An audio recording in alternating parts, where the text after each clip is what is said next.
warahmatullahi wabarakatuh. Alhamdulillah, assalatu wassalamu ala rasulillah Muhammad ibn Abdullah wa ala alihi wa sahbihi wa mawalah. La hawla wa la quwata illa billah. Wa ba'du, yang sama-sama kita hormati imam kita pada malam hari ini, Ustaz Haji Abdul Khair, yang telah mengimami salat isya, salat tarawih, dan insyaallah dilanjutkan dengan salat witir. Mudah-mudahan rangkaian ibadah kita ini mendapatkan ridha Allah Subhanahu wa taala. Sama-sama kita hormati DKM Masjid Al-Mutmainnah, Bapak Haji Nasir beserta jajaran kepengurusannya, para asatidzah yang tidak saya sebutkan namanya satu persatu, namun tidak mengurangi rasa hormat, ta'zim dan mahabbah saya, para hujjaj, para tokoh masyarakat, hadirin hadirat yang dirahmati Allah Subhanahu wa taala. Puji syukur mari sama-sama kita panjatkan kehadirat Allah, di mana pada malam hari ini dengan izinnya alhamdulillah kita masih dipilih oleh Allah Subhanahu wa taala untuk menjalankan rangkaian ibadah di bulan suci Ramadan. Puasa udah kita kerjain, udah Pak? Alhamdulillah udah pada buka kan? Yang belum buka, buka dah. Salat maghrib, salat isya, salat tarawih, insyaallah nanti akan kita lanjutkan dengan salat witir. Mudah-mudahan ini semua mendapatkan ridha Allah Subhanahu wa taala. Salawat dan salam semoga tercurahkan kepada Nabi besar Muhammad sallallahu alaihi wasallam. Juga kita berdoa agar kita semua dicatat sebagai umat Nabi Muhammad yang akan mendapatkan syafaat nanti di yaumil qiyamah. Bapak Ibu hadirin yang dirahmati Allah Subhanahu wa taala. Ya, ada ibu-ibu kan? Ada. Wah, ada suaranya. Enggak tahu saya bilang ibu, ada ibu-ibunya gitu. Ramadan sudah hampir pertengahan. Betul? Hampir. Kalau kata orang nih, ini udah 10 malam yang kedua. Mudah-mudahan Ramadan kita dari awal sampai hari ini dicatat sebagai Ramadan yang berkualitas di hadapan Allah Subhanahu wa taala. Selanjutnya masih ada sisa hari di mana puncak daripada Ramadan itu adalah diampuninya dosa oleh Allah Subhanahu wa taala. Itu puncaknya. Kalaupun orang bahagia dengan datangnya hari Idul Fitri nanti, itu karena memang kebahagiaan itu sudah Allah berikan buat orang-orang yang menjalankan ibadah puasa. Lisaimi farhatani, farhatun indal fitri wa farhatun inda liqa'i rabbih. Buat orang yang berpuasa, dua kebahagiaan, dua sukacita. Yang pertama ketika dia berbuka fitur fitri, nanti 30 hari kita berpuasa, sebulan kita berpuasa. Lalu pada saat itu di siang hari dikasih kebebasan oleh Allah Subhanahu wa ta'ala, boleh makan, boleh minum, kemana-mana aja pergi, Ragunan penuh. Tuh, kemana aja penuh. Kenapa? Saking bahagianya. Jangankan yang itu, yang setiap maghrib aja habis melaksanakan ibadah puasa, begitu mendengar suara azan, girang gak kira-kira? Girangnya luar biasa. Itu kebahagiaan yang Allah berikan. Yang kedua, farhatun inda liqa'i rabbih. Nanti kalau ketemu dengan Allah, maka kebahagiaan orang-orang yang berpuasa di bulan suci Ramadan tiada terhingga. Pantas kalau Allah kasih tahu kepada Nabi Musa alaihissalam.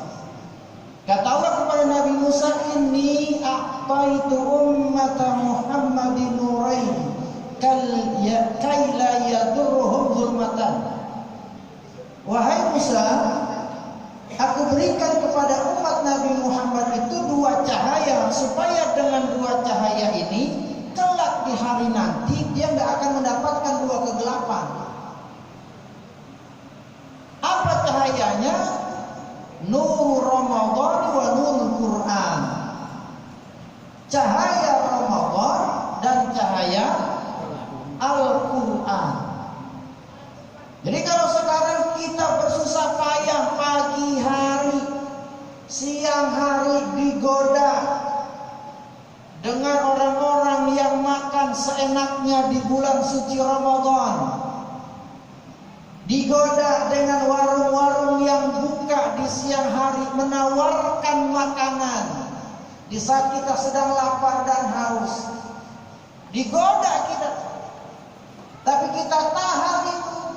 Nanti kalau kita sudah meninggal dunia, cahaya Ramadan datang sama kita. Entar sekarang mau biarin aja, susah payah biarin aja sekarang mah. Haus biarin, panas biarin. Yang penting puasa kita mendapatkan ridho Allah Subhanahu wa taala. Cahaya Ramadan. Nabi sampai bilang, "Lau ta'lamu ummati ma fi Ramadan la tamannau anna sanata kulluha Ramadan."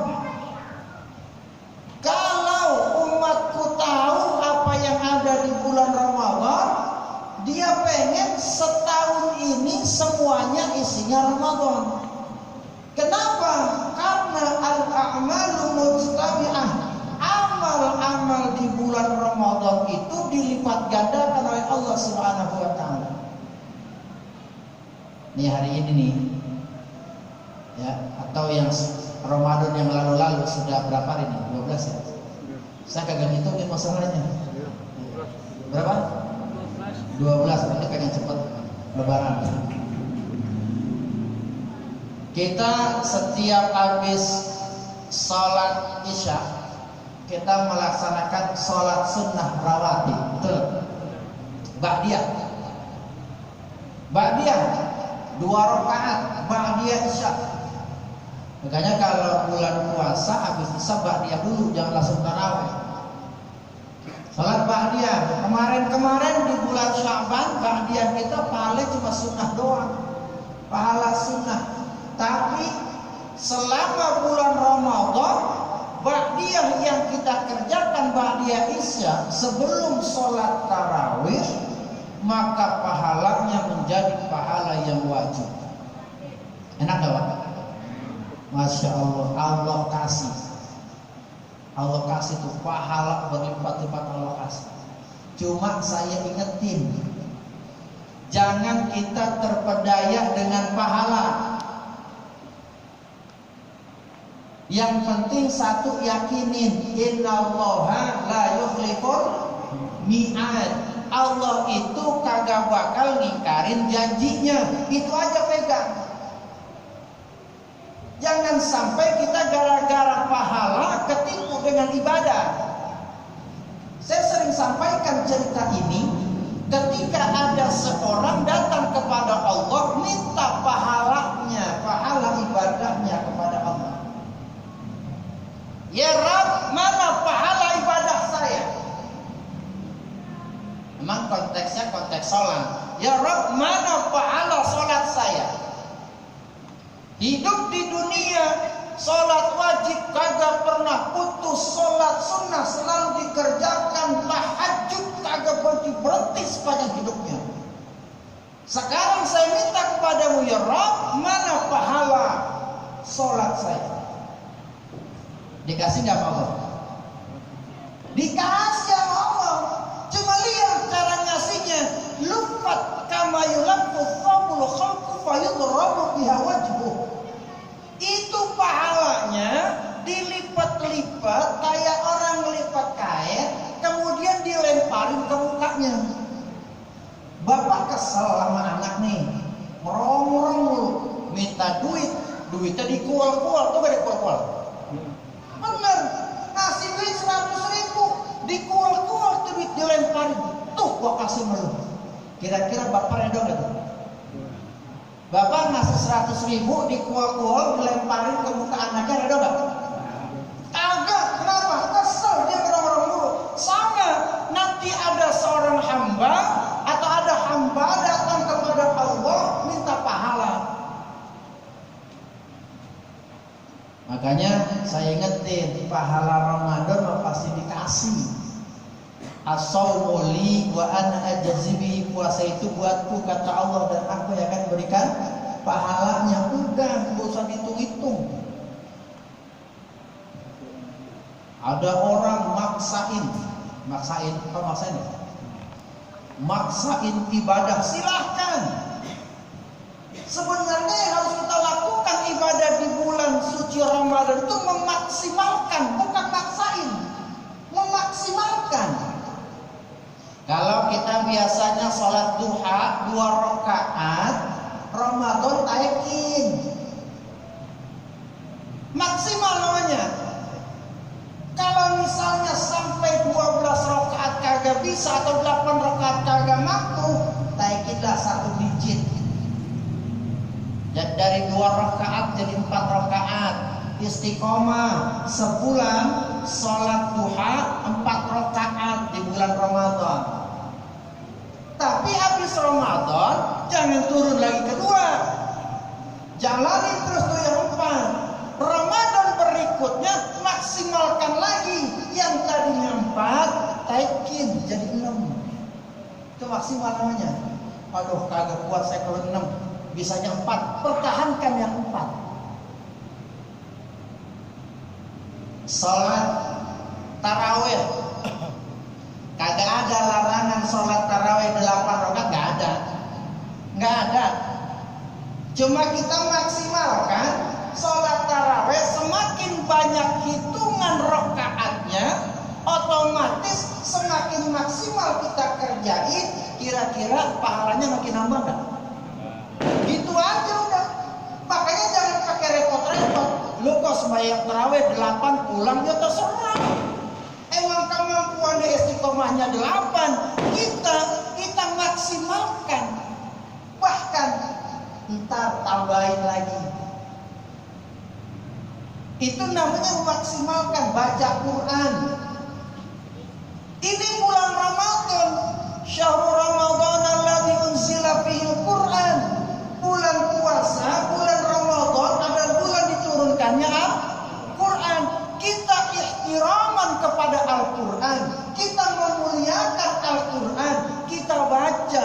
Cuma bukannya patokan puasa baca Al-Quran.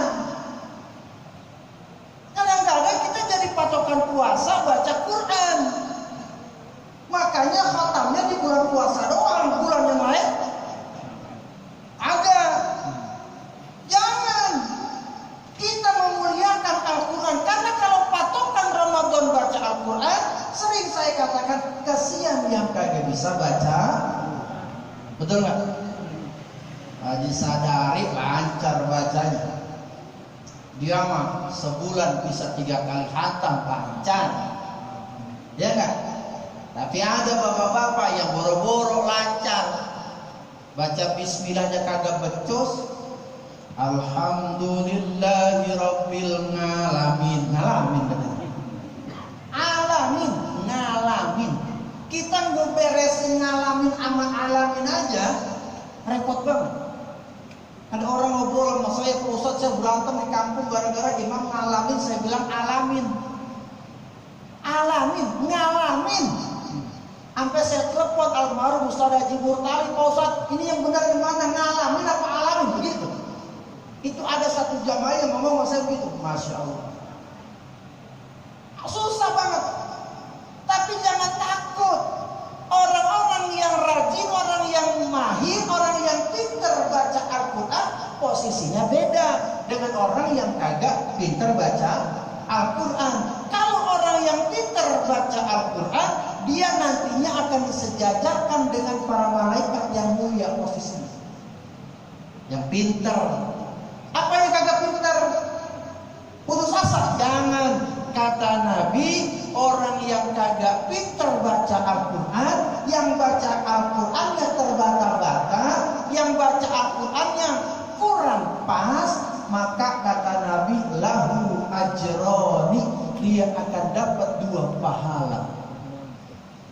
Pahala yang pertama, pahala dia baca Al-Quran.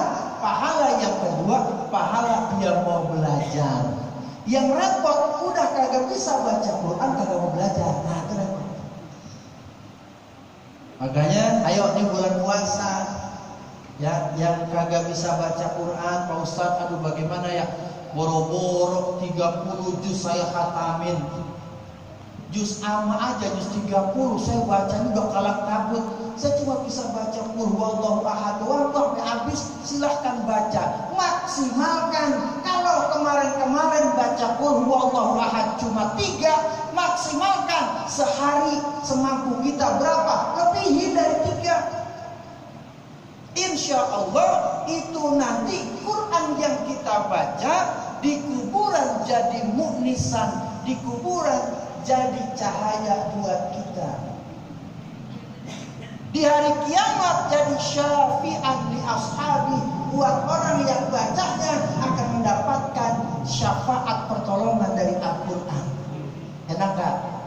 Enak gak? Kira-kira masih mau ninggalin Quran apa enggak?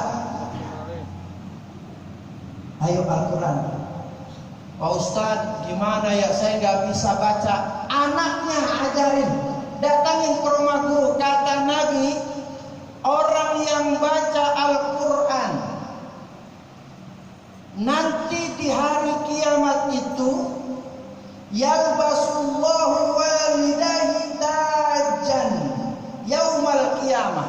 Allah akan memasangkan mahkota kepada kedua orang tuanya nanti di hari kiamat. Dauhu ahsanu min dauri syamsi fil buyut. Cahaya daripada mahkota itu lebih bagus, lebih terang daripada cahaya matahari yang masuk ke rumah. Coba. Jadi nanti kalau kita udah meninggal dunia, tiba-tiba di hari kiamat kita dipakai mahkota, berarti waktu di dunia anak-anak kita pada baca Al-Quran. Tinggal bapak-bapak nih, sayang gak sama emak bapaknya yang udah meninggal? Kalau sayang sama emak sama bapaknya yang udah meninggal, ayo baca Quran dari sekarang, supaya mereka juga nanti dipasangin mahkota. Kagak bisa ya kayak tadi aja, maksimalkan. Bisanya cuma Al-Fatihah, maksimalkan Al-Fatihah sebanyak-banyaknya. Kirimkan buat orang tua kita, insya Allah derajatnya diangkat oleh Allah Subhanahu wa Ta'ala. Mudah-mudahan kita semua mendapatkan cahaya Al-Quran, kita semua mendapatkan cahaya Ramadan. Nanti di padang mahsyar ketika kita sedang antri, maka pintu Rayyan manggil-manggil kita untuk masuk ke dalam pintu surga yang bernama Rayyan, khusus buat orang-orang yang berpuasa. Dan mudah-mudahan puasa kita ini diterima oleh Allah Subhanahu wa Ta'ala. Dan tentunya puasa yang kita lakukan, ibadah yang kita lakukan semata-mata mengharap ridha Allah Subhanahu wa Ta'ala. Ramadan selesai, Allah ampuni segala dosa-dosa kita semua. Itu saja yang dapat saya sampaikan. Kurang dan lebihnya mohon maaf. Billahi taufiq wal hidayah wa ridha inayah. Assalamualaikum warahmatullahi wabarakatuh.